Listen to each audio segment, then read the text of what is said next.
Bonsoir à tous, bienvenue à ce flash d'information. Nous commençons tout de suite par Boaké, dans la région de Gbeke. La cohésion et l'unité sont d'actualité dans la région. Le vice-président Timoko Melet Kone était en visite de travail sur place. En marge des activités d'inauguration, il a échangé avec les cadres et chefs traditionnels. Ces derniers ont été mis en mission pour relayer la paix et la cohésion auprès des communautés. La nation ivoirienne rend un ultime hommage à un de ses valeureux soldats ce mercredi 30 avril. La place d'armes générale du corps d'armée Ouattara Touma-Dakin a abrité une cérémonie d'empreinte de recueillement et de respect. La grande famille militaire, aux côtés des autorités étatiques, s'est inclinée devant la mémoire du colonel à la retraite, Ouloto Tiédé Victor, décédé, je rappelle, le 6 mars dernier. Et au plan politique au PDCI, un collectif de militants propose Jean-Louis Billon comme plan B. Ce collectif réuni ce jour donc devant la presse propose le délégué PDCI de Dabakala, Jean-Louis Billon, comme candidat à la présidentielle d'octobre prochain. Moussangari. La radiation de Tidiane Thiam de la liste électorale soulève de nombreuses interrogations. En cause, sa nationalité française au moment de l'enrôlement. Une exclusion qui, pour le collectif des militants pour le respect des textes du PDCI-RDA, appelle à une réorganisation. Depuis 2010, le PDCI n'a plus présenté de candidat à une élection présidentielle.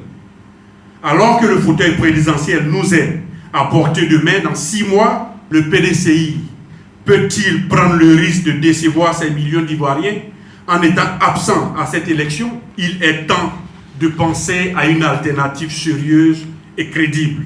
L'alternative aujourd'hui au PDCI-RDA, c'est Jean-Louis Billon. Parce que M. Jean-Louis Billon fait déjà ce que le politique promet au peuple.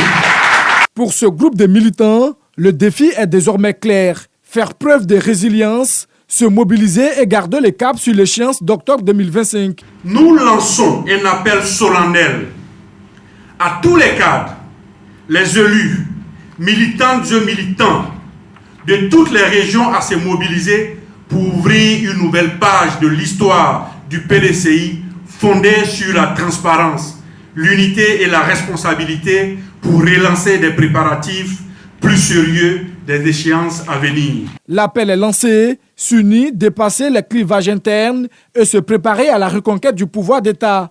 Pour le collectif, c'est à ce prix que le parti pourra écrire une nouvelle page de l'histoire politique ivoirienne. Le RHDP tient actuellement une réunion de son directoire au siège du parti à Cocody. Les coordinateurs régionaux et leurs associés participent également à cette rencontre. Et au cœur des échanges, les préparatifs du congrès du RHDP en prélude à la prochaine élection présidentielle. On part maintenant plus loin au Gabon, qui retrouve son siège au sein de l'Union africaine. L'UA a annoncé aujourd'hui même la levée des sanctions contre ce pays qui avait été suspendu de ses instances après le coup d'État d'août 2023 qui a évincé Ali Bongo du pouvoir. Le Conseil paix et sécurité de l'Union africaine juge la transition globalement réussie. En conséquence, l'organisation panafricaine décide ce jour de lever immédiatement les sanctions imposées au Gabon, une mesure qui tombe à quelques jours de l'investiture du président Clotaire Oligui-Nguema.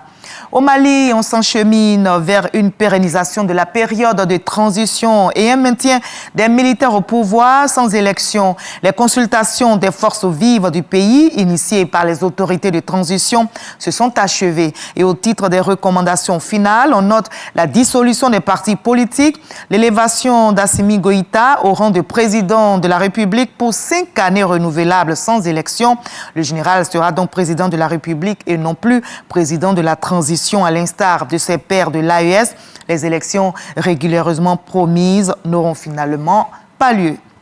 Lui, il a été régulièrement élu aux États-Unis. Il s'agit du 47e président américain Donald Trump. Il a été investi il y a tout juste 100 jours. Le 20 janvier dernier, il promettait un nouvel âge d'or pour l'Amérique, dévoilant ainsi le ton de son second mandat, plus vite, plus haut, plus fort. Trump, déterminé, annonce le retour de l'élan, l'esprit, la fierté et la confiance de l'Amérique. Pour ses 100 premiers jours de mandat, il justifie l'instauration récente des taxes douanières comme un moyen nécessaire pour préserver les intérêts économiques américains. Par ailleurs, les mesures d'expulsion d'immigrés en situation irrégulière vont se poursuivre. La comparaison entre le Donald Trump de 2017 et celui de 2025 montre une continuité. Et moi, je serai avec vous encore à 20h pour la grande édition.